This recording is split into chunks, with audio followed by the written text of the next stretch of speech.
Hello, my name is Jason Lahana, and welcome to the FAL Crypto Minute, your number one source for educational crypto content in under around 10 minutes. And on today's show, we'll be going over the top 10 cryptos for the day, as well as Coinbase's decimal point era in Georgia leads to temporary riches, and defunct Bitcoin exchange Mt. Gox to begin releasing stolen funds. But before we get into anything else, let's go over these top 10 cryptos for the day.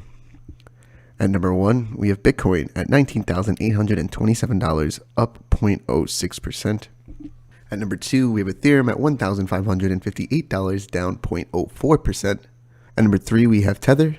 At number 4 is USDC. At number 5 is BNB at $275, up 0.13%. At number 6, we have Binance USD. At number 7 is XRP at 32 cents, down 0.83%. At number 8 is Cardano at 45 cents, down 0.51%. At number 9, we have Solana at $30, down 0.22%.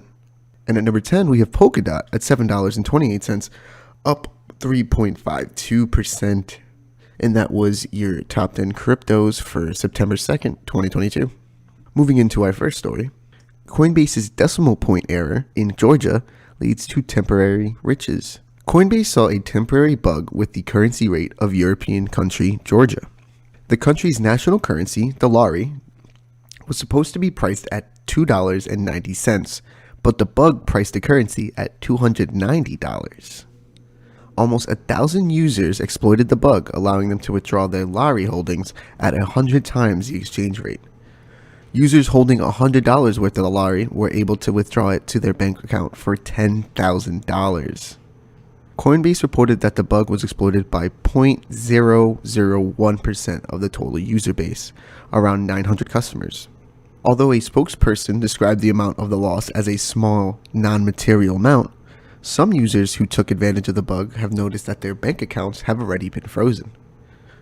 According to CoinDesk, Coinbase stated that the error was due to a third-party technical issue. Georgia is a country in Eastern Europe with a population of roughly 3.7 million. The average annual salary is 13,112 lari, around 4,776 USD. Blockworks reported that Georgians who have withdrawn related funds had their bank accounts frozen.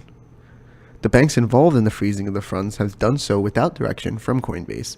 With the salary range of the country, it was likely easy for the banks to find potentially bugged transactions of significantly more significant amounts.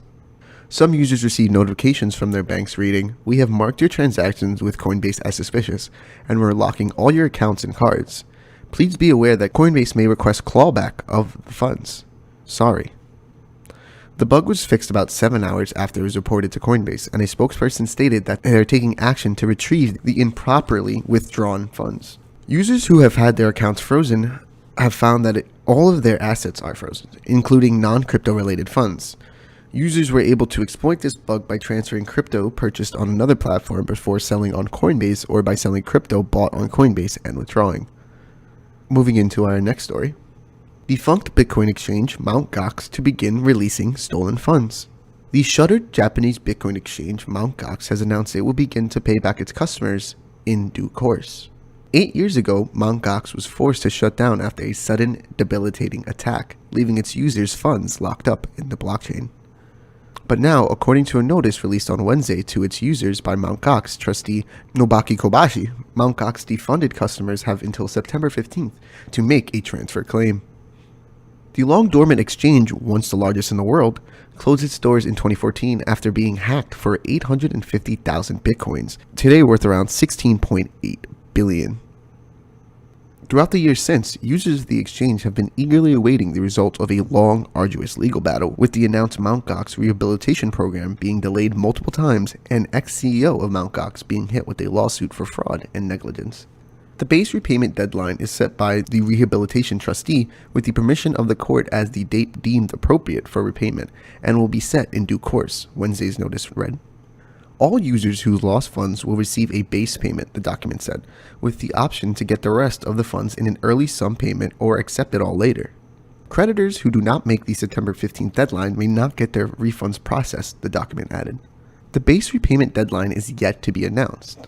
Rumors began to swirl on Tuesdays that creditors would be receiving their refunds this week, but those were quickly dispelled by former users on Twitter, with former Arcane Assets Chief Investment Officer Eric Wall stating, PSA, Mt. Gox is not distributing any coins this week, or the next week, or the next week after that. Source, I'm a Mt. Gox creditor. The repayment system is not live yet, he said. Some within the industry have begun to worry that releasing these funds could lead to the price of Bitcoin crashing to new lows. But the current program seems to be built with this in mind, as the plan involves the distribution of Bitcoin and cash from liquidated Bitcoin in groups. No official date has been given on when the process will begin, the document noted. Mt. Gox users should rejoice at this news. After all these years, some had probably given up on receiving their funds. But now you can look forward to maybe buying a new house or a new car, depending on how many Satoshis you were stacking back in 2014. Alright, and that was your FAL Crypto Minute for Friday, September 2nd. Still think it's August. Thank you guys for tuning in. You can follow me on Twitter over at crypto_Lahara. That's crypto_LAJARA. You can follow the official FAL Crypto Consultants Twitter over at CryptoFAL. That's CryptoFAL. FAL is a one-stop shop for all your cryptocurrency needs, from answering questions for new people to bigger institutional clients. We're there for you. Regardless if you're a small business or a bank, we'll make sure to take a tailored approach to all your needs. Our team houses specialists in all areas of cryptocurrency, from mining, trading, creating NFTs, to DAOs, staking and lending questions to general market research.